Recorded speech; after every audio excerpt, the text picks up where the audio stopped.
Just relax for a few minutes and close your eyes and be here now.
Welcome to you adventurers and explorers of the big question of life, the big questions of life. For a few moments, let's lift ourselves up and out of the numbers, ratios, graphs, and unspeakable suffering. We will engage the philosophical, intellectual, and spiritual aspects of ourselves, and perhaps buoy ourselves to deal with some of the realities around us. Thank you to Susie Cole, President of the Interfaith Council of Rossmoor, Wilma Garvey, the host of Zoom, and the Executive Director of the Contra Costa County Interfaith Council. The Big Questions Committee, Ruth Ahern, Gloria Sunshine, and Channing Miller, and of course, our speaker, Dr. Kate Boisvert, whom I will introduce soon. Many words have been used to describe the times our planet is in now. Tumultuous, disordered, confused, apocalyptic, chaotic. The word I want to focus on is chaotic. I found an interesting metaphor in the word chaos within the scientific realm, which could give us hope for what we are going through. In Margaret Wheatley's foundational book, Leadership in the New Sciences, used as a textbook in universities, she explains how chaos and order dance together in the creation of a more advanced system. She says, "We have learned that growth always requires passage through the fearful realms of disintegration. It is chaos's great destructive energy that dissolves the past and gives us the gift of a new future. The destruction created by chaos is necessary for the creation of anything new." She goes on to share one of the many great myths that arose thousands of years ago to explain the creation of the world. This is one of them. At the beginning was chaos, the endless yawning chasm devoid of form or fullness. And there was also Gaia, mother of the earth, she who brought forth form and stability. In Greek story, chaos and Gaia were partners, two primordial powers engaged in a duet of opposition and dissonance, creating everything we know. In the last 30 or so years, there has been a new understanding of change and disorder, which have emerged from chaos theory. That change is only possible with the partnering of two great forces of chaos and order, as in the myth of chaos and Gaia. With computers, scientists are able to see how chaos partners with order and disorder, which have emerged from chaos theory. That change is only possible with the partnering of these two great forces. With computers, scientists are able to see how chaos partners with order. The computer can record the evolution of a chemical system as it goes into chaos when confronted with changes in its environment. And then this system self-organizes into a regenerated and higher level within the system. In our own lives, some of us have experienced the chaos and desolation of descending into the dark night of the soul, where everything around us and in us seems to be in disorder. It is frightening and so dark we see no way out. However, when we come through our soul's dark energy, dark night, we experience the strength, the clarity, and the regenerated energy created through this personal chaos. We know we have emerged changed and stronger with new insights. Perhaps we have been able to survive the soul's dark night because there is in our nature an energy and a pattern which upholds us in the dark night. The British physicist David Bohm, whom Einstein called his spiritual son, found in his work with quantum physics that at a level we can't discern, there is an unbroken wholeness. Knowing that in the natural world, in the world of science, chaos is a part of the pattern, might give us hope of regeneration out of the present chaos into a higher order of being. So let's take our cues for hope for the future from the science of chaos theory and look for the ways in which we ourselves, our community, our planet can self-organize to a new, higher, more compassionate and integrated level of being. I would like now to introduce our speaker, Dr. Kate Boisvert, an astronomer who has focused on the relationship between science and religion throughout her 40-year career teaching astronomy and interdisciplinary cosmology. During her graduate study at UC Berkeley, she began a lifelong quest to understand the universe from a spiritual perspective. Drawn to the cosmology and teachings of Meher Baba, an Indian spiritual master, she became a member of the spiritual school he founded in America, Sufism Reoriented. Science and spirituality guided her long career at Los Medanos College, where she taught astronomy, physics, and a humanities course entitled The Origin and Evolution of the Universe, Perspectives from Science and Religion. Her life work in this field culminated in writing a reference volume on the subject, Religion and the Physical Sciences.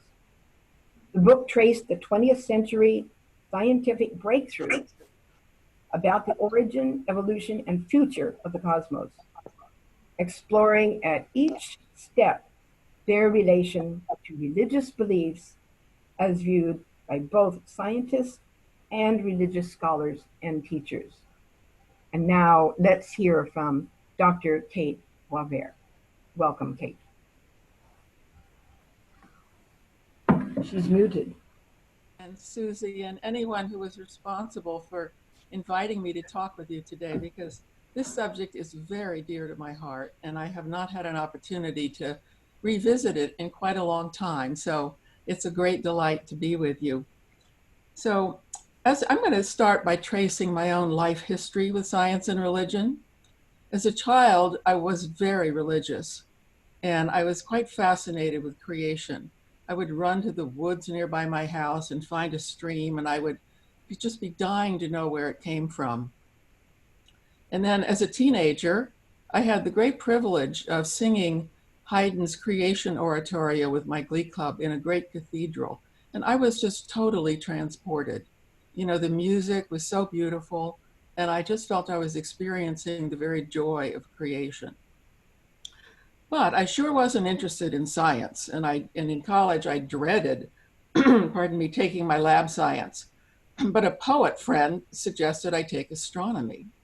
Well, I did, and I fell in love with the stars and the universe.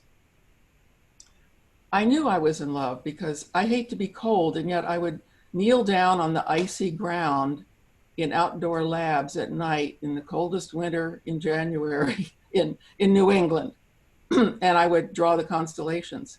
And then when I would try to get up, I was stuck to the ground. So I hadn't even noticed that I was cold. So unfortunately, it was too late for me to major in astronomy. But I did see a place I would really like to work, which is the Institute for Space Studies. And so I finished college and went to New York, and I got another job. And one beautiful spring day, I was taking a walk in Central Park, passing a beautiful flowering pink fruit tree, and two gentlemen came jogging along, and one of them picked a flower and gave it to me. And guess who he was? He was the director of the Institute for Space Studies. And I got to know him and went to work. He hired me to help him write one of the first books on cosmic evolution.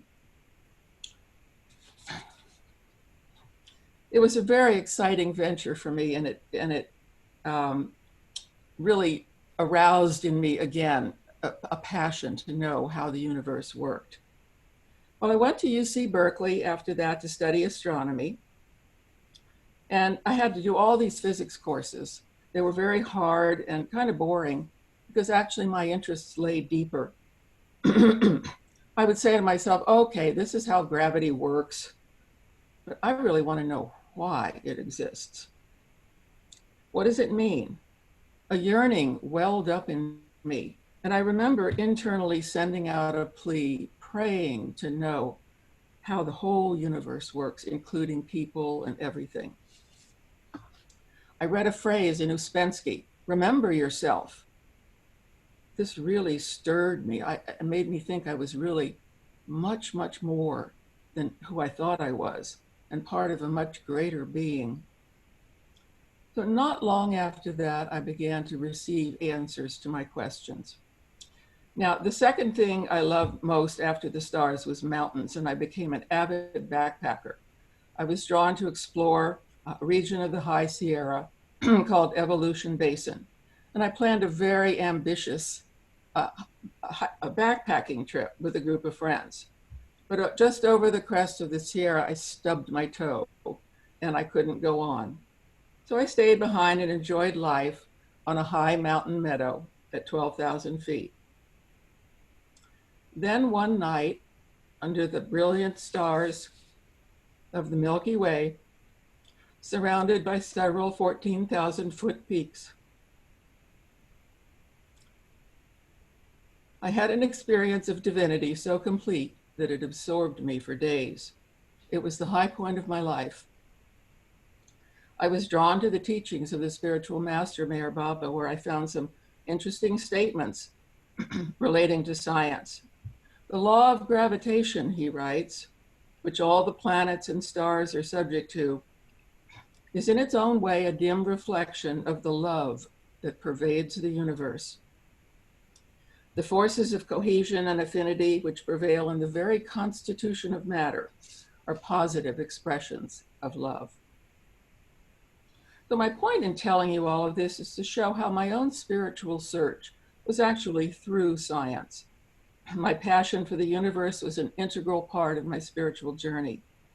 And I still daily find inspiration in contemplating the workings of the universe and how they reflect spiritual truths.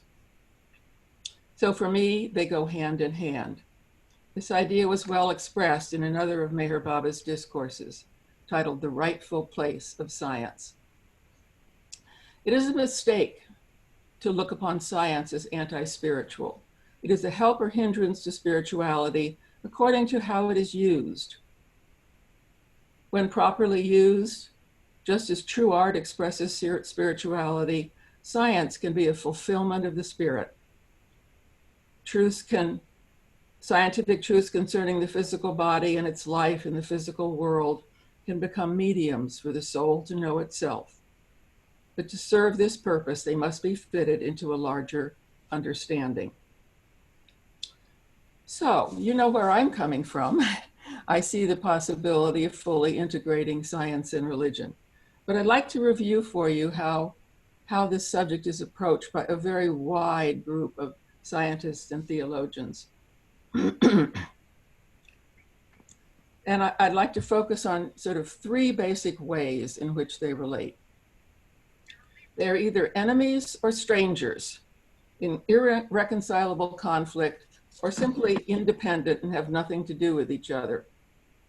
Or they're friends who can engage in a rich, creative dialogue that will help both realms. Or they're marriage partners and can be fully integrated into one worldview. So let's examine these positions through the lens of the new creation epic that emerged from science, the Big Bang Theory and cosmic evolution. I'll first review a little bit the current picture of the universe. Will, the first slide, please. I guess they're not slides anymore. So we inhabit a world which, together with 8 other planets and numerous minor planets, and oh, I can use my cursor, circles an average medium-sized star that generates light by fusing hydrogen into helium in its super hot core.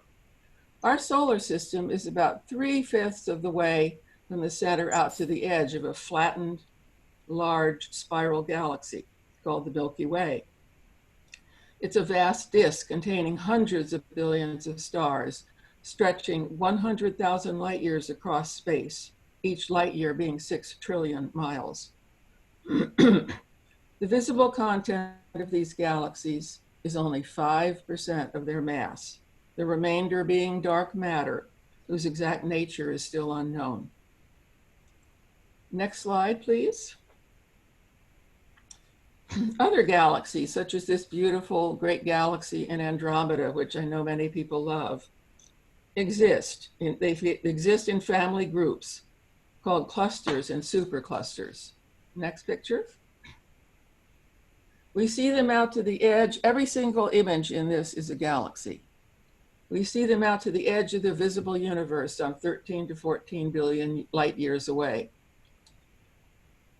Current theories suggest our universe may be just one among many possible universes in a grand multiverse.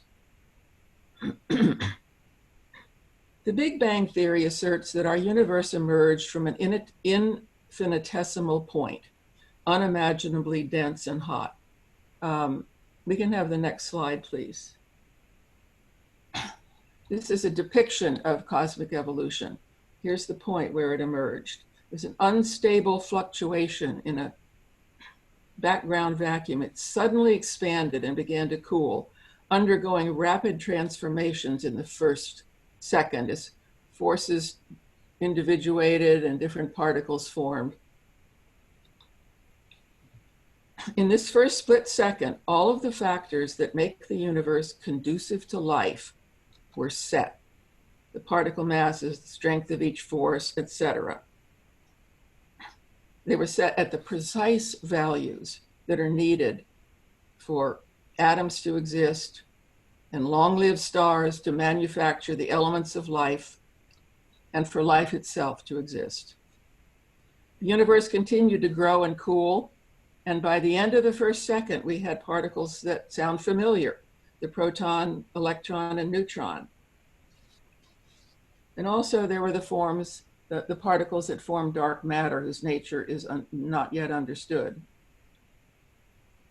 So during the first few minutes, temperatures cooled down to the temperatures that exist today. In the center of stars, thermonuclear fusion of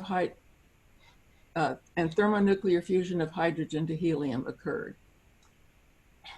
During the next 400,000 years, the top slide,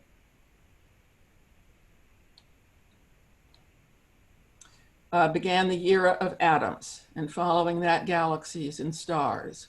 Stars evolved, burned hydrogen and later helium, and formed heavier and heavier elements, and returned those elements to space through small or giant explosions. Some 4 to 5 billion years ago, one interstellar cloud shrank under gravity and collapsed to a disk, eventually forming a star encircled by planets. One small rocky world orbiting nearby had all the right conditions for life. The very simplest microscopic life emerged first, perhaps by chance, interactions that produced more and more complex molecules, and finally one that could reproduce itself. By chance mutation, some offspring possessed new characteristics that made them better able to survive their environments. This natural selection and survival of the fittest had begun. 1 billion years ago, large life forms developed, like the reptiles and dinosaurs. They dominated until their sudden extinction, which opened a niche for small furry animals to develop. 2 million years ago marks the appearance of the first humans. Okay, we can turn the slide off.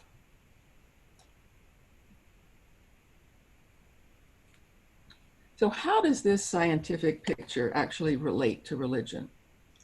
Scientific materialists and creationists think they're enemies, at least strict creationists. Scientists who, one group of scientists, and it's by no means the largest majority, I don't think, believe that only physical matter and energy are real, and science is the only way to understand them. The entire material world will eventually be explained by science. If science doesn't find something, it doesn't exist. Carl Sagan says, "The cosmos is all that ever is, or ever was, or ever shall be." Others say the more the universe seems incomprehensible, the more it seems pointless. So if science can't find a purpose, there isn't one. Others talk of the ultimate triumph of reductionism, and the famous Stephen Hawking believes science will eventually even uncover the purpose. One of the most anti-religious of these people was Fred Hoyle, who strongly criticized Christian belief as nonsensical promise of eternal life. For him, religion was a desperate attempt to find an escape from the truly dreadful situation in which we find ourselves. But he actually rejected the Big Bang Theory because it was too religious. Ironically, it was he who gave it its name, deriding it on a radio show as this stupid Big Bang stuff. On the religious side, creationists most strongly oppose science. They all share the same belief that God brought each kind of living being into existence by a special creation, a special act of his divine creativity. Strict or young earth creationists believe the Genesis 1 account is literal and creation happened 10 to 1,000 years ago. Science is the absence of a divine creator, the immense time scales involved, the suggestion of a random chance-driven evolutionary process fly in the face of this account. Some of them, scientific creationists, sought scientific evidence that supports the Bible's creation story. Morris and Faulkner find 60 pieces of evidence, like the juxtaposition of dinosaur and human footprints on a riverbed. But many say that the real reason that they're against it is because it contradicts the most fundamental doctrine in Christianity. An old earth in which animals suffer pain and suffering, long before man even arrives, flies in the face of the theological belief that death and suffering are punishments for Adam's disobedience. If they occurred before man was here, it invalidates Christ dying on the cross to save us from sin. Both of these sides claim that the other doesn't do science right. They select data to support their own beliefs. They refuse to let evidence take them where it will in an open way. And they propose theories that you can't test. So as we move along the spectrum of creationists, we find old day age creationists such as William Jennings Bryan, who thought a day in Genesis could be millions of years. Progressive creationists, which include most of the people who call themselves creationists, seek to merge aspects of evolutionary theory with the Bible. Baptist theologian Bernard Ram posited that God actually just pictured all the creatures on that first day, in that first week, but actually created them later by his own direct action, progressively creating new root species that radiated out into today's full spectrum of species. Finally, intelligent design proponents oppose macroevolution and life originating on its own without an intelligent designer, but they don't define the intelligent agent. And now we move to the next position. Science and religion are strangers. They are totally independent of each other. They address different questions by different methods of inquiry. Religion, on the other hand, answers the why questions of meaning and purpose with timeless truths that don't change. Scientific theories change, but must always be verified by data. One knows a religious truth through intuition. Notable among the people who hold this independence view is the scientist, the Jesuit scholar, Georges Lemaitre, who actually proposed the Big Bang Theory in its early form, the primeval atom. He spoke forcefully and sometimes humorously against interpreting the Bible to support science.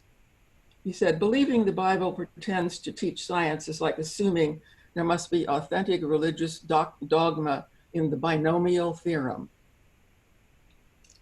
For him, the separateness had a meaning. It was in fact a gift from the hidden God, who does not reveal himself through science for a purpose, so that subsequent generations are not deprived of the pleasure of searching for him and for the solution. The universe is like Eden, the garden which had been placed at the disposal of man, so he would cultivate and explore it. Many scientists agree science cannot and should not even try to deliver metaphysical truths. Some think that people who do so are transgressing the bounds of science through wishful thinking, wanting their own theory to be true. And these incursions into theology are embarrassingly naive or dogmatic. Stephen Hawking concedes in his later writings that some crucial questions are outside of science. What caused the universe's coming into being? What is it that breathed fire into the equations to make a universe? Why does the universe go to all the bother of existing? Seeking the answers to this question, he wrote, is the quest for all human beings together, not just scientists. So looking at how theologians and religious figures view this independence idea, they take very seriously the findings of science, but give central importance to the scripture, the message of Christ's atonement, personal transformation through Christ. So now let's look at how they can be friends. In this relationship, science and religion, like friends, influence and stimulate each other's thinking, explore their similarities, grapple with their differences, and respect and appreciate each other. They challenge each other to grow.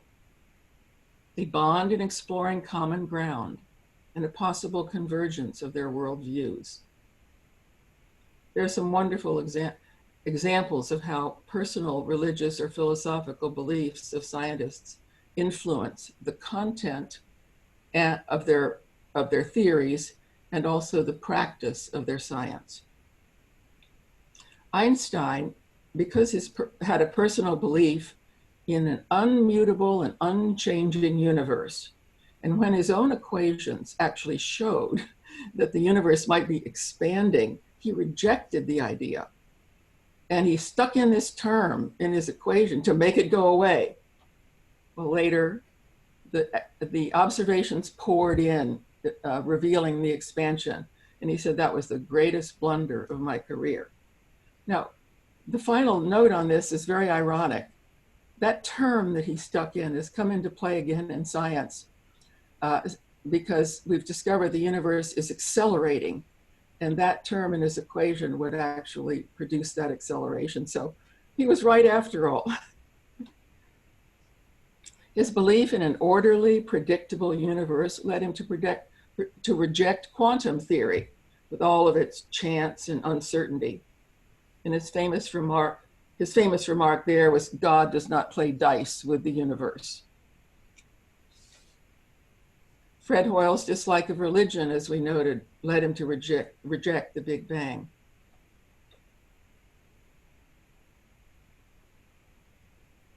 In other cases, religious beliefs inspired their theories. Einstein's deep belief in oneness motivated his lifelong quest for a unified theory of gravity and electromagnetism, and lay at the heart of many earlier theories, relativity, the quantum equivalence of light and energy. General relativity showed how mass energy is linked to the curvature of space-time. Always, he was finding unity in things that appeared dissimilar, as in any great creative process.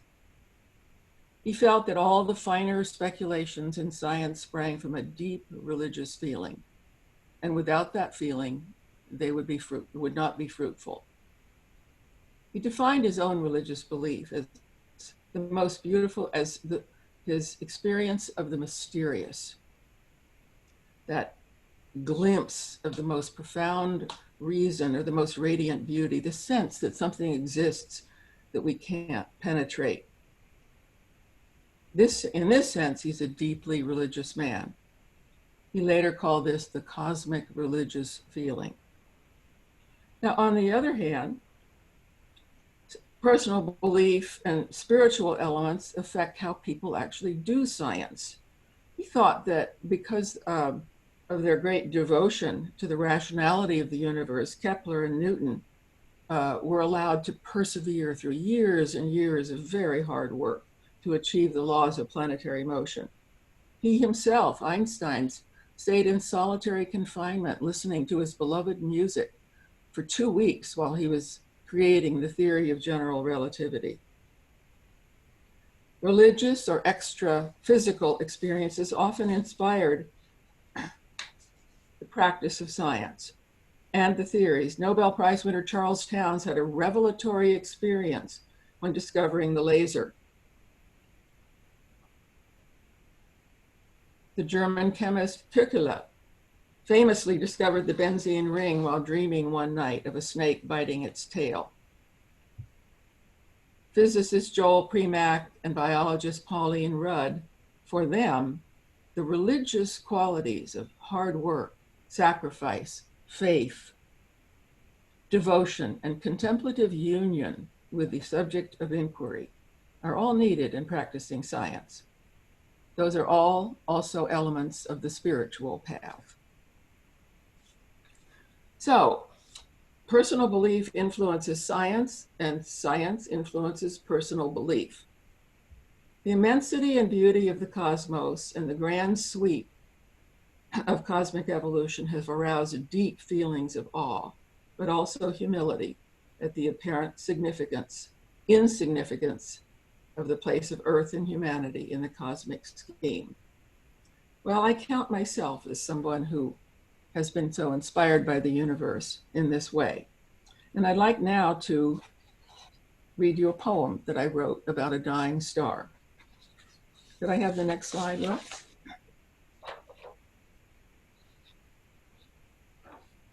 So I'm really very moved thinking about the work stars do in the universe. I mean, they start with this really simple thing. They get super hot inside and they forge all the elements. And then in these vast explosions, distribute them back to space, all the heavy elements needed for the universe to go on and produce life.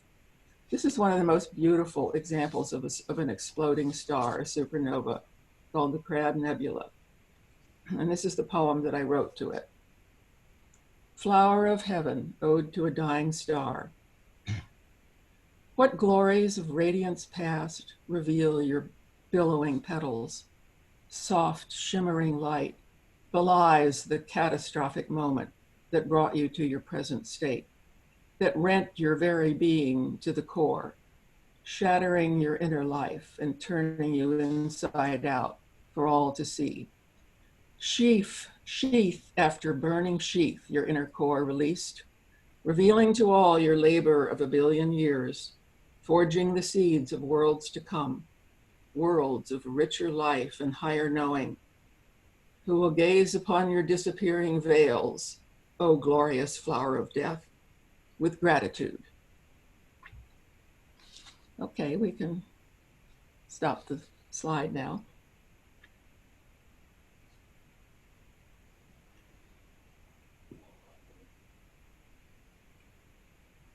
So, scores of popular books by scientists and science writers all express awe at the sweeping vision of the entirety of creation from the beginning that's in the Big Bang and the cosmic evolution. Science has found that the universe has a reeling and ecstatic grandeur, writes Carl Sagan. So another way that the finding of science influences religion is that it seems to call for or even confirm a divine creator. So we have to realize that the Big Bang theory is actually not a theory of the very beginning. Scientists can only crank the evolution back to hotter and hotter moments, and then the laws of physics break down before they get to time zero. So we've got to explain time zero. That had to come from God, from outside of science or our ability to know.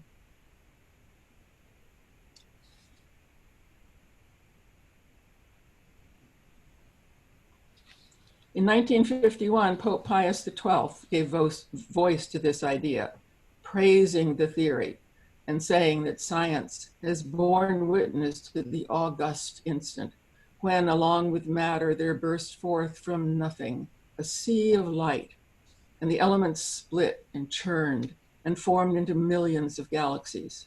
Science has confirmed there is a creator. Interestingly, Lemaitre, who didn't like this kind of thinking, the one who'd come up with the theory, convinced the Pope not to talk like that, and he never did again. The hotly disputed anthropic principle in science has also spawned a lot of metaphysical questions. It invokes the question of a designer to explain why the universe is so perfectly tuned at just the right levels, things that had to happen back in the first second. Most scientists think this smacks of religion and hate it, but some think they need to be addressed. They call for a wider cosmology in which science expands not only the way it inquires, doesn't always require rigorous evidence, and expand the kind of theories it will accept to include all of humanity with its meaning and purpose. Cosmologist George Ellis believes this. But science also challenges religion. How can you actually reconcile two seemingly very different positions? A self-sufficient evolutionary process driven by the blind, apparently purposeless operations of chance and natural selection, with belief in the special dignity of the human being and the action of a loving, persuasive, purposive God who designed and still guides the whole process to some consummate end. Moderate and liberal Christians, who are mostly theistic evolutionists, embrace both cosmic evolution and this belief. At the end of the last century, 35 to 40% of our population agreed with the statement, human beings have developed over millions of years from advanced forms of life, but God guided the process. Theistic evolutionists squarely tackle the difficult and enormous questions that this raises. How does this God actually guide the process without disrupting natural laws? How can the chancy, purposeless appearance be understood? What kind of God is consistent with both of these positions? Can we detect God by this fine-tuning of the physical world and life's progression towards more complexity and consciousness? If it is all God's purpose for creation, how can we accept a process full of pain, struggle, and evil? And what is the significance of the incarnation and death of Christ on the cross in relation to the evolutionary process? These questions have spawned a very rich dialogue that has expanded and blossomed in the last 60 years. They've addressed all this literature in a vast all of these questions in a vast literature and a worldwide network of interested scientists, religious figures, theologians, and more who write books, convene world parliaments, conferences, and seminars, and establish permanent research centers. Pope John Paul II held a series of symposia, each one addressing just one of those questions. The Dalai Lama held mind and life conversations at an institute of the same name. New hybrid scholars have emerged, scientist theologians with deep training in both spheres, who seek to establish the science-religion dialogue as a new academic discipline. The Center for Theology and Natural Science at the Graduate Theological Union in Berkeley is an example. They teach courses and award degrees. Preeminent among this new hybrid breed is Ian Barber, who thoroughly explored the subject. He established the most widely used typology of ways they relate, the one that I'm using in this talk. He found many parallels between not only scientific and religious conceptions of truth, but even interestingly in their methods of knowing. He found that both of them proceeded by first having some kind of experience. Science looks at data and measures things. A person lives and has experience, maybe experiences the beauty of nature. And then from that, they develop theories or beliefs. A person who's religious might then, from his experiences, come to believe in God. The scientist, from his data, creates a theory. And that idea they carry forward as part of their truth. But then they test that theory by later experience in life. So this cyclical process, which probably underlies almost every process of knowing beyond science and religion, he actually converged them so that the science-religion field could have its own strict method of knowing, kind of separate from either one. People saw that as quite an achievement.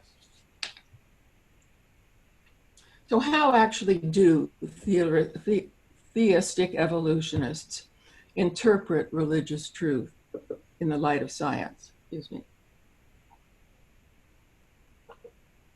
Well, many, many ways. Some view God as only transcendent and above it all, but working on two levels, primary causes and the secondary causes which he created, which are the laws of nature, which then work on their own.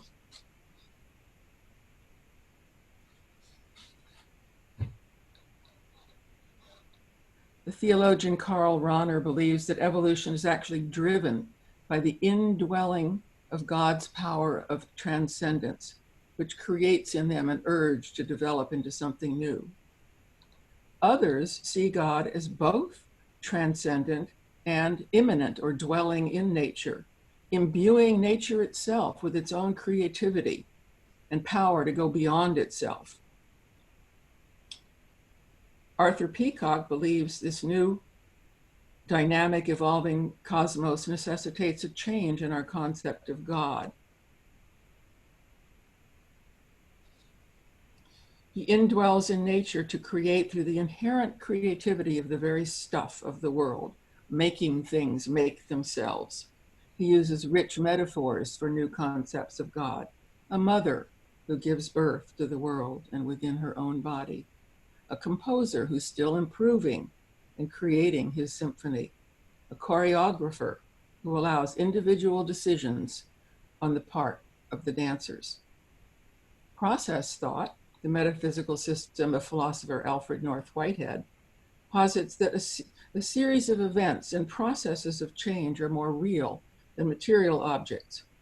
Every event has three causes: past occasions, divine purposes, the divine lure, and the entity's own response.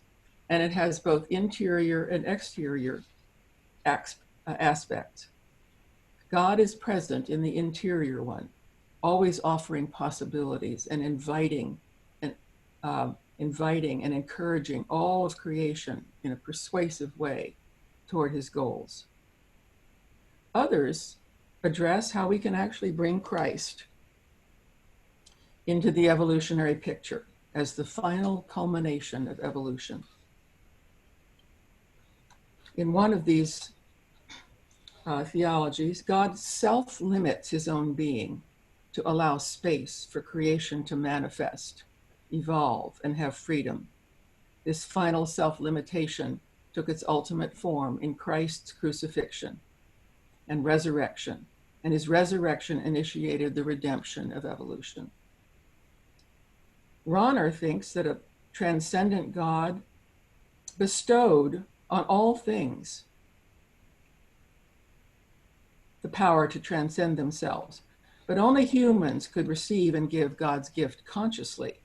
In Jesus, this receiving and transcendence was total. He showed us God's eventual aim for all beings, to become like him. This has a striking consonance with what Meher Baba said around the same time. The avatar, or Christ, awakens humanity to a realization of its true spiritual nature.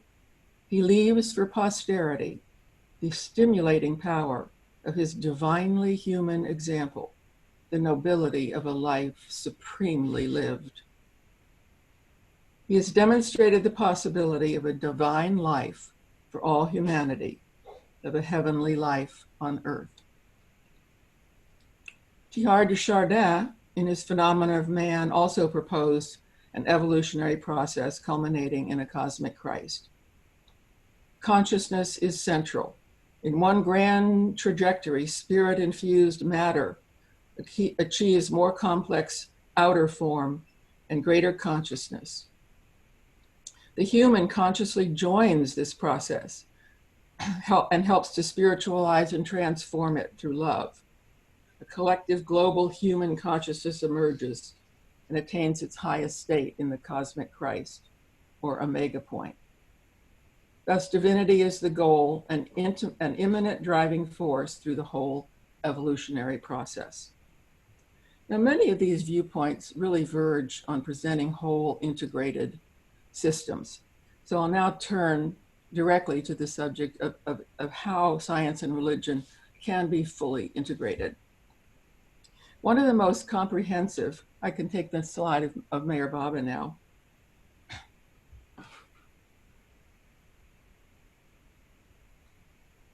One of the most comprehensive descriptions of the workings of the cosmos, of the universe and life, is the spiritual cosmology of Meher Baba, laid out in his major work, God Speaks. This work incorporates an evolutionary process almost identical to that of science into a much wider spiritual reality. But first, a word about Meher Baba. He was born in India in 1894. When he was 20, he became enlightened and realized himself as God, which he later explained is the goal of every soul in creation. He was one of the souls destined to remain on earth and aid others in their quest for the goal. In his 20s and 30s, he gathered disciples around him, established an ashram and many service projects at his home in central India.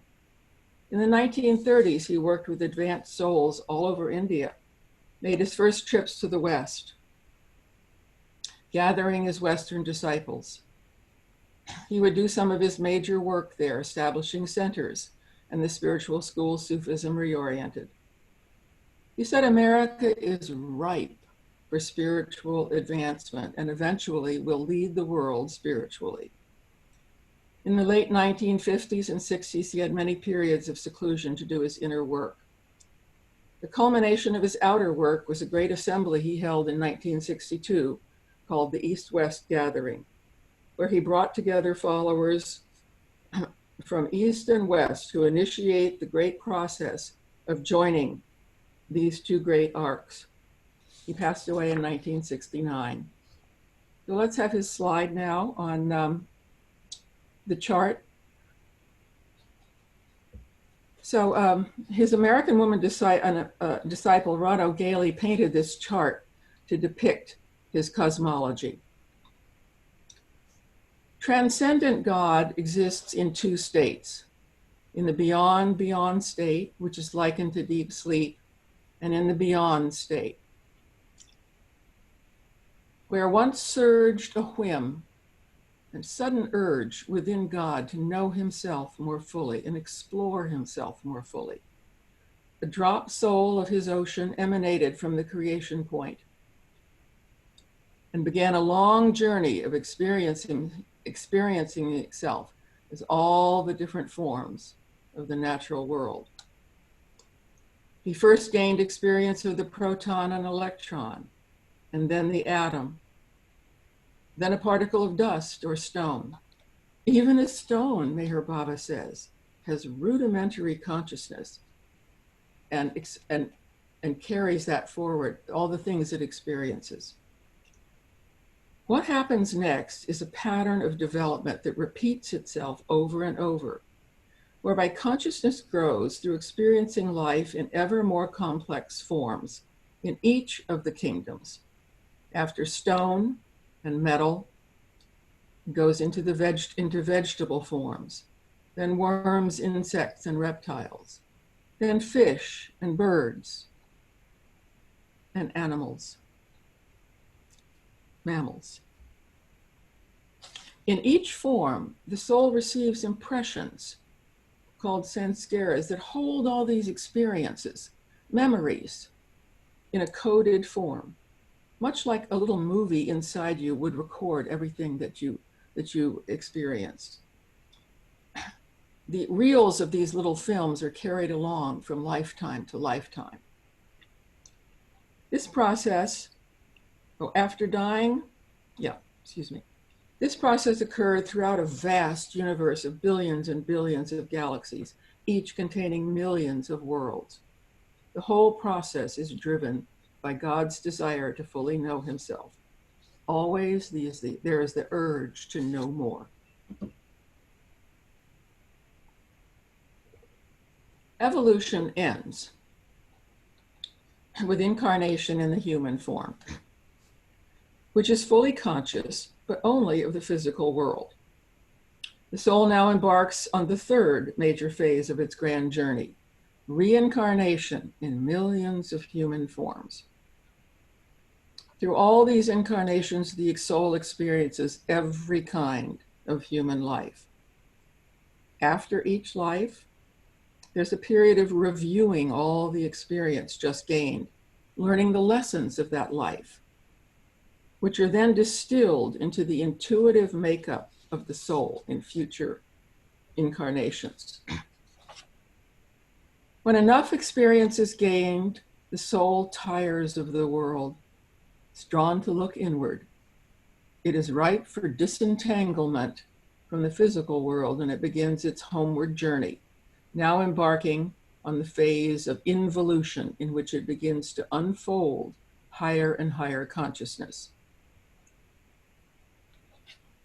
always releasing more and more limited impressions of who it was. When almost all the impressions have vanished, the soul sees God face to face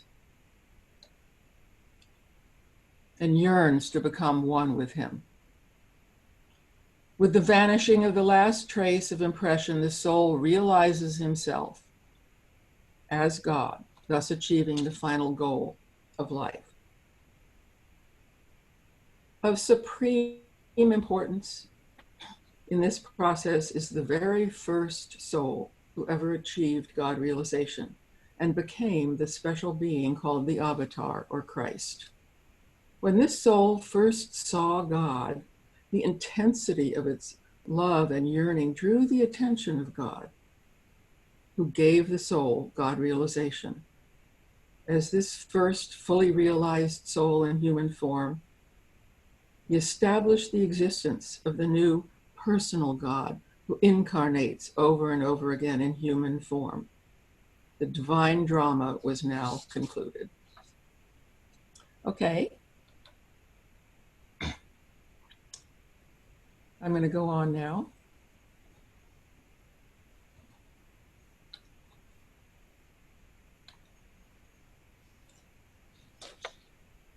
So what will be the future of the relation between science and religion?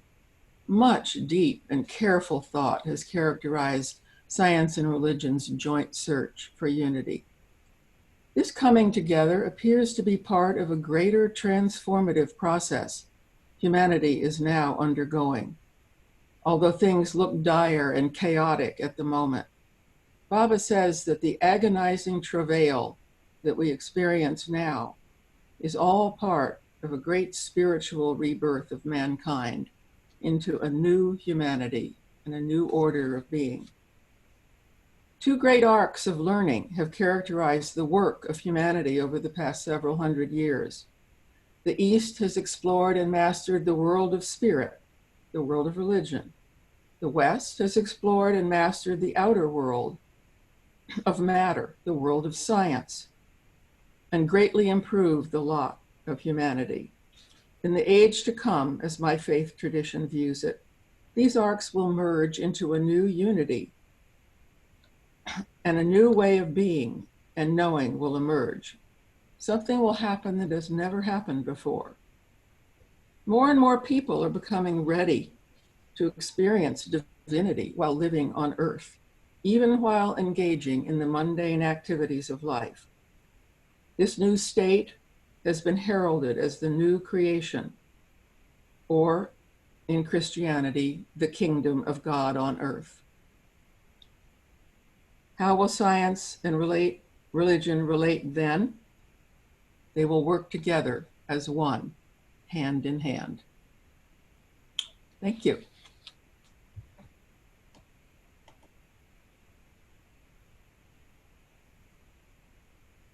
Thank you, Kate. That's just so exciting to hear the way that you and the scientists have put together science and religion. We now will have questions from or comments from the attendees. Please raise your hand like Will suggested. Linda has unmuted herself and I think has a question. Go ahead. Yeah. Is that Linda, me? Yikes. Okay.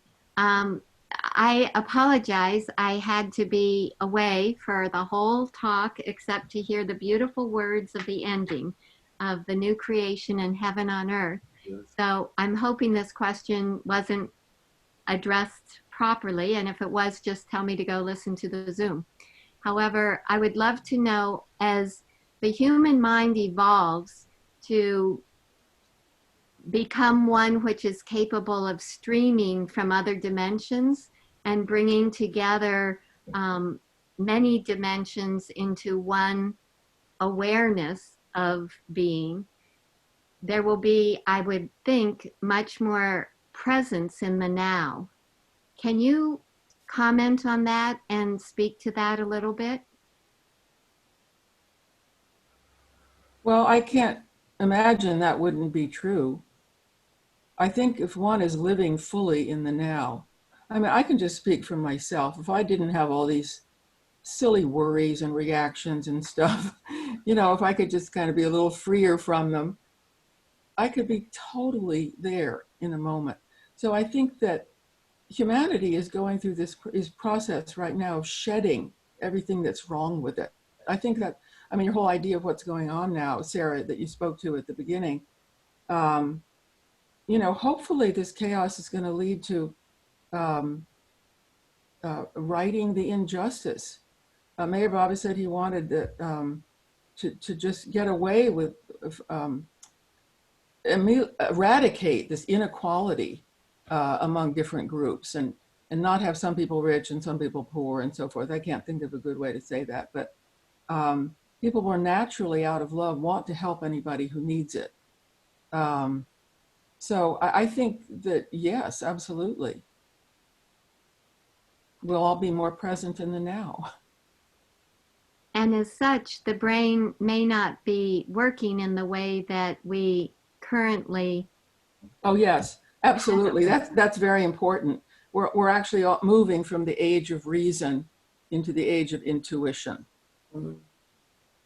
So, And, you know, that way of knowing. But, you know, even that, the religious way of knowing and the scientific way will merge. And I don't know that our word intuition fully covers it, but I think it's going to be something wonderful.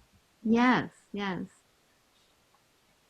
And is there another question, Will, that has come up for another person? I'm not seeing them right now. Okay. Robert Yeah. Ish. Oh, good. Okay. Hi, Kate and Hi, everybody. Robert. It seems like what you're talking about is the beginning of a spiritual renaissance where science and religion combine. And a lot of us work on our spiritual growth, our own personal spiritual growth. But do you have an idea of what we could personally do to foster this unification, this spiritual renaissance you're talking about? Well, I always think it belongs, it has to come right down to the mind and heart of each individual. In one discourse, Mayor Baba said that the root cause of all of this chaos and war and everything is the individual selfishness of the personal ego. And that's what I think people need to do, you know, if they really fully believe it and live by it, others will feel it too. You know, you can always, I think change comes about not by some people telling others how to be, but because the individual transforms inside themselves, probably with lots of help. But You know, there's this does that kind address of, your question? it does. There's this kind of tension in society that we really don't need to have between science and religion. There's so many other tensions, and to be able to move those fields together so that they become integrated and supportive is I think, would be a relief to all of us. Well, it's always interesting to note that, you know, around 45 to 50% of Americans actually subscribe to the strict creationism.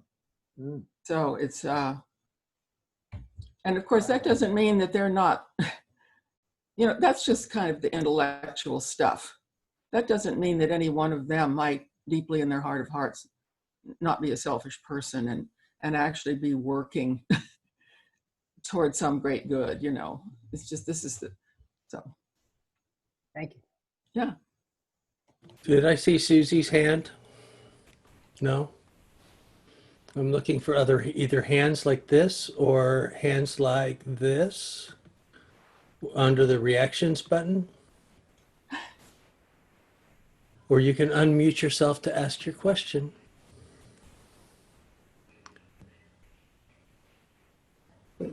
Or make a comment.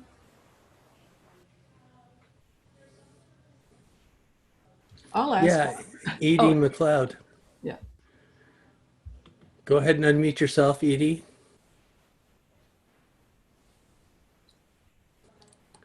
I just wanted to thank Kate. It was a beautiful talk. I really enjoyed it. I don't have a question. Thank you. Thank I do have a question. Susie. Kate, do you want to say something about the comet that's been passing over? I haven't seen it yet. I've been so busy with this talk. Well, the cloud cover's gotten in the way too. They sometimes are said to herald great new things. I did read something about it, which I'm not quite remembering. So I apologize.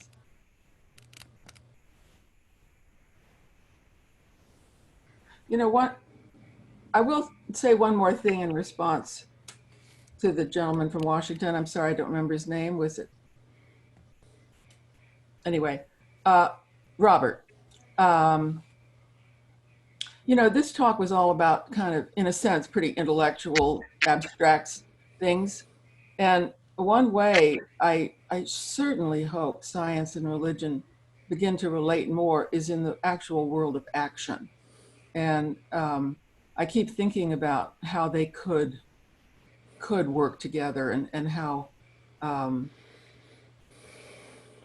partnerships of churches and scientists or something could solve certain problems together. I can't really think of an example, but that could be another topic for somebody to address. I mean, to look at to look at the present situation as from the science and religion points of view. You know, what are the possible ways in which we're going to extricate ourselves from this mess? Yes, Robert. Just a comment on that. In our church, one of the ways they've done that is we had a 6-week lecture on climate change, because you're looking at God's creation, and then we're using the science to see what we can do to take care of that. And it's something that people can get together on. Perfect, yeah. I mean, even in the realm of human interaction, science could help get data, you know, on different groups and their disparities, and you know, just really work with religion in forging solutions. Nancy Burgess has a question. Well, this is a little down the worldly side of this, but I called you, Kate, last night at 9:30. You were probably sleeping, getting ready for this talk, because I was walking and it was dark about 9:30, and I saw a fireball, which I realized by looking on the internet, this beautiful blue light passing in front of me in the sky. And I thought it was maybe the comet, and I thought, no, that couldn't be the comet. And then I thought somebody was setting off a firecracker, but the trajectory was wrong. There was no sound and no airplanes or rockets or anything, but it was this beautiful, big aqua light that passed in the sky in front of me. Did it move across the stars, or was it just fixed? It moved, yeah. And we looked it up on the internet today, blue meteor. We looked it up under blue meteor, and we saw a whole bunch of YouTubes of things that looked exactly like it. But it definitely wasn't the comet, because people were talking about how they were taking pictures of the comet and they would do a 4-second exposure and all this stuff. And I thought, no, this was just like 1 second.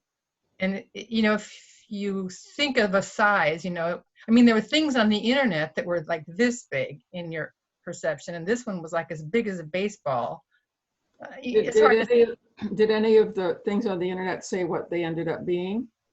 They just said it was a meteor, and it had to do with the contents of it, you know, like iron, right? A lot of iron in it or something. And that, you know, if it's plasma, it'll be red, and if it's different elements, it'll be a different color, blue or green or yellow. Interesting. It was the biggest thing I've ever seen, and I was stunned. I was calling you, and I was calling the planetarium. It was like, anyway, it was just. It's exciting to see. It was cosmic, you know. Yes, I understand. I'm on page 2, looking for anyone that has questions. Channing.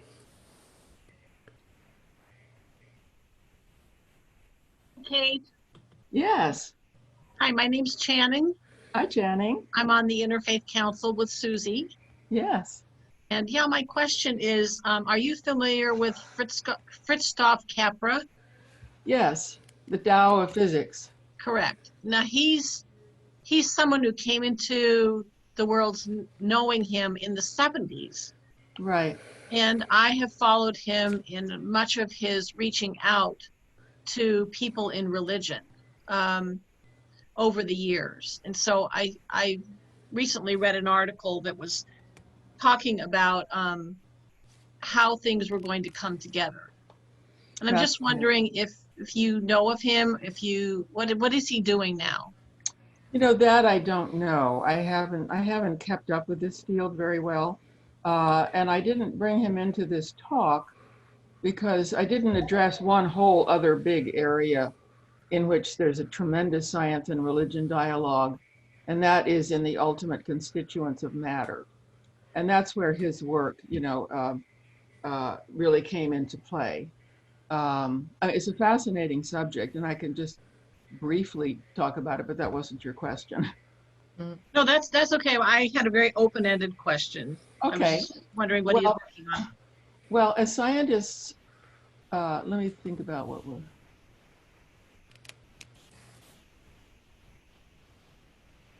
Well, as scientists have gone down further and further and further into matter, they kind of don't know where it ends. And some of the most beautiful theories that actually unite all four forces of nature that could sort of almost predict that T equals 0 involve thinking of the universe as being composed of these tiny little one-dimensional strings that vibrate. And they're as much smaller as from an atom as the atom is smaller than the solar system. I mean, the atom itself is unbelievably tiny, and these things are just, you know, it's smaller than quarks. Oh, way smaller than quarks. Oh yeah. I mean, 10 to the minus 20, you know. Wow.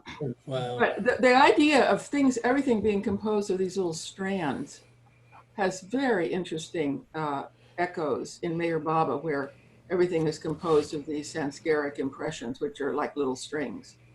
And let me see. There's of course the whole thing about quantum mechanics, breaking the back of science's belief in causality and saying that things can just happen by chance. And that's given rise to a whole theology. Sarah was referring to that. You know, sometimes people invoke God as the one who comes in and actually figures out where the particle goes. It isn't really chancy, you know. But sometimes that's just an excuse, the God of the gaps, right? That we just used God to bridge whatever gap that we don't know how to explain yet. Right, and that's very dangerous because science will come along and fill that gap in. And the other thing, though, that's really, people don't realize how uncertain the whole scientific picture might really be. Scientists can't, it's based on extra scientific assumptions that are really philosophical and that science can't prove. For example, the whole thing works by these laws. Where did those laws came from? What as Hawking said, what breathed fire in them to make a universe? We can't really assume and the theories depend crucially on everything having been constant over 13 billion years. The speed of light, the force of gravity, the strength of it, the rate of decay of the uranium atom that determines the whole time scale. I mean, if any one of those things are wrong, a lot of this could be all out the window. So, I mean, that's both exciting and scary, I guess, for many scientists. And they don't like to go there, although a few do. It can either be that the universe is finely tuned in order to bring us to existence with that anthropic principle, or we are the way that we are because of the way that the universe expanded. I wanted to share this image again. I'd love you to talk more about this image, if you wouldn't mind, Kate, and maybe even a little bit more about how evolution and reincarnation. Was there any sense that Meher Baba had that maybe this goes on cyclic outside of in addition to the Big Bang that we have? I mean, as some cosmologists are talking about, is it possible that there was a big bounce and that there was a collapse of the material world into that singularity that then bounced back into this Big Bang? Yes, and that, especially with reincarnation being a part of your theology. yeah, that's like the reincarnating universe. Actually, both of those things happen, both in Baba's cosmology and in science. Einstein's theories, equations of general relativity, predicted either a universe that sort of expands forever at a fairly steady rate, just kind of gradually slowing but never stopping. One that kind of accelerates and expands wildly out of existence, and the other one that closes back on itself, perhaps to then bounce back up. And there's an entire, and that has accord with a lot of ideas in Eastern religion. I didn't get into all that. I really stuck pretty much with Christianity in this talk, and that was itself almost too much. But Are multiple universes possible in that cosmology of the big bounces and the conflations yes, and then the big bounce yes, again? exactly. So the theories of quantum cosmology say that in some realm or dimension, there's this constant fluctuation of these bubbles, and they're popping up trying to be universes all the time. And only a few will sort of manage to achieve just the right expansion rate to keep going and be steady and exist for a long time. So that's fully compatible. I see. I need to address your question more directly. Could you just repeat it for me? I was just wondering if multiple universes is consistent with the big bounce theory. Oh,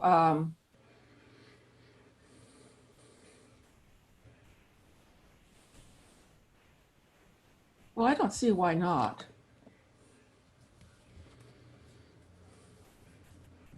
I mean, I guess you could say that one bubble sort of, and then it comes back on itself, and then it does the same thing, the same bubble. You know, that's the only way I can think. I haven't heard how those might merge. The concept exists also in Meher Baba's cosmology, and he calls it Mahapralaya. There are moments in this process, and this is really from Hinduism too, where the creator God kind of breathes it all back in and then breathes it all back out. And that can happen for various reasons. I mean, it's quite possible that, and Baba himself said there were many, he believed there were many universes, and he and another person of his similar consciousness saw them all coming out of themselves. And so that's in accord too. So, you know, that seems to be a pretty accepted theory, although quite untestable. Did that address your question? Yes, very much so. I'm looking for more hands on page 2. Jacqueline has her hand raised. Please unmute yourself. Thank you very much. Very appreciative of your sharing your passion for what you're speaking about, not just the information, but you're speaking from your heart. And that is very interesting to me and wonderful. I'm curious about how you, as a Westerner, reconcile science's a lens of inheritance, like DNA, you know, scientifically from generation to generation, and reincarnation. It seems that they conflict. You know, either if you believe in reincarnation, then if we talk about past generations and how we've inherited certain qualities from our father, our mother, it seems to conflict with the idea of reincarnation, which well, I think each process is just worked out on each level. I mean, the DNA thing, that's another example of strings. I knew there was one more. You know, these strands that code everything that we are. That's on the physical plane that determines our body. I think as the soul comes in and it has this set of impressions that it's going to express, it's somehow worked out in a way that I couldn't possibly, of course, explain and maybe not even imagine. A parallel process is worked out in the DNA. And so you are born into a situation where the physical body you will inhabit and its DNA is a reflection, will produce the kind of experiences that you're destined to have that lifetime. I don't know if I said that really well, but I'm just saying, I think they both go on together. There's different levels in which, I mean, there's higher laws that work in the realms of the subtle and mental spheres, and they don't ever contradict the natural laws that work down here, you know, the being born of certain parents and getting certain characteristics. But I think somehow the soul just finds the right parents, grandparents, etc., to match what it needs from the higher levels. See, thank you. That's just the way I explain it. I have no idea if that's true. Okay, thank you. Are you familiar with Maharishi teachings in MIU, transcendental meditation? Has that ever come across your radar? I'm afraid I'm not. I mean, that the whole phenomenon came across my radar as a student at Berkeley in the 60s, but I'm afraid I don't. But I practice transcendental meditation, and I'm fascinated that there is actually a university based on transcendental meditation, and so I'm wondering if in our lifetime will we see other places of learning where going within will be a very important part of the curriculum. You know, meditation is going within, and yet it's a university where people study business. It's a very practical place of learning, but it's very different from all other universities that I know of. Maybe that's a trend, and I realize you're not familiar with it at this point. I'm studying consciousness. There's actually an online class that I'm studying. So does this give you a sense that the future is bright? I mean, are you an optimist? Do you feel that all this chaos is simply groundwork for its preparation for this new vantage point from which we will live? Yes, I do. I mean, the fact that it looks so awful now, I like to think of a kind of a simple little everyday analogy. You know, when you clean out under your sink and you start into the process, it all gets much worse as you see all the grime and stuff, you know, and you're just overwhelmed by it. It's just, and your mind goes crazy. I don't think I can do this, and blah, blah, blah. And what happens is that all the dirt and filth and everything that needs to get out of there and does get out of there. Well, I think that's what's happening right now in the political scene in our country. You know, all of these viewpoints that have been held inside and have been kind of hidden are getting brought to the fore so they can be expressed and eventually gotten away with. That's one thing. So anyway, but I absolutely believe that there will be whole universities devoted to spiritual subjects. There's one in San Francisco, is at the Institute for the Study of Consciousness. There's a few of them. I think way more than are on the tip of my tongue right now. I think that much of what I described is all pretty intellectual, and it's based on mental understanding, whereas what you're talking about is actually the development of consciousness. And is that right? Yes. Yeah. No, but I mean, if we're going into an age where people are going to all be more spiritual, I don't see how what you're saying couldn't be true. So you notice in your conversations with people that there are more and more people who are studying meditation.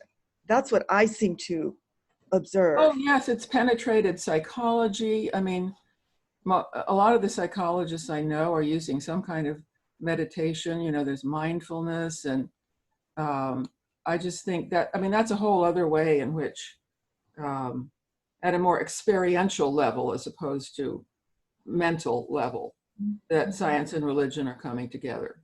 Yeah. That's what you're talking about. Yes. That's another part of it. And one more question. When you do have, you know, you're just sitting, you're meditating on life, do you ever just imagine being up in space because you love the stars so much, the galaxies. Do you see yourself sometimes there and looking at planet Earth? And just, yes. so what thoughts come to your mind when you do that? Wow. Well, I'll tell you one thing that I think I see about myself. I think kind of as a soul, this lifetime, I really needed big spaces. You know, I went to school that was associated with a big cathedral. I was unhappiest when I was not around something like that. Then I studied the universe, and I finally, my mind had a place to inhabit that was like big enough, you know. And now this, you know, the spiritual path I follow allows for greater, I'm not saying I have them, but a greater vision of things. Do you think it influenced your direction just maybe as a child? You imagined being up in space, seeing the planet? Because for me, I do that. And when I think of that image of the world, the ball of the world being a ball in space, I think it's one organism. Oh, it yeah. makes it very simple for me. Yes. Right. And then I say, wow, we are one. All these years, you know, I've heard we are one. What does that mean? But to me, it's very real. We are, relative to space, we are one. So I think so, exactly. I think the astronauts had those feelings. And I mean, I think that's what, I think I do. So, I mean, I don't consciously think of myself floating around in space, but I do picture it all. And I have a very pictorial kind of mind. So I know what you mean. I mean, it's a very beautiful sight to see the Earth like that. So you know, that's another whole dimension of these cosmologies, and that is that what is the real place of the Earth in the universe? You know, that's the Copernican principle. The Earth was relegated to a more and more and more and more and more insignificant place. And so humanity was relegated down to something that came from apes. You know, it just destroyed the dignity of both humanity and the Earth. But both from science and these bridging thoughts, and from the cosmology of Meher Baba, that's reversed. Meher Baba says that there are several planets where there are human beings, and one, they're all head, and then some have mostly head, and then we, as in mind. Only on Earth can humans balance the heart and head and achieve God realization. And we are closest to that Om point from which he emerged. I mean, that's special, you know. And intelligent design and the anthropic principle are all also kind of make the Earth more special in that it has such finely tuned properties to support life. So are you saying that the universe is a consciousness machine? Whatever form brings about consciousness, whether it's human or dolphin or elephant, we know that they have culture. We know that they have even communication in whales. That's amazing. Yes. She said. I do think it's the mechanism for achieving it. You see, all of this stuff is God imagining himself as all these forms, but he's really not any of those forms. They're just illusion. So he's got to get rid of those ideas. You know, all those sanskaras have to, and impressions of who he is have to disappear. I mean, it's like a scaffolding that makes a body, and was important in order for the consciousness to develop. But once it's developed, you get rid of the scaffolding. You don't need all those forms anymore. Thank you so much. Thank you so much, Kate, for answering. You're welcome. It was a pleasure to be with you. We're a little bit over our declared time. I just want to double check with folks, since we started 5 minutes late, if we are close to ending, or if there's last questions that we want to ask Kate. Isn't it great to be able to pick the mind of your favorite local astronomer? Definitely. Yeah. I see lots of clapping. Aw. Yes. Well, you're a delightful group to be with, and I'm really, really grateful for the opportunity to just talk with people about this stuff again. Thank you. Sarah, do you want to lead us out? Yes, I would certainly like to express my appreciation, Kate.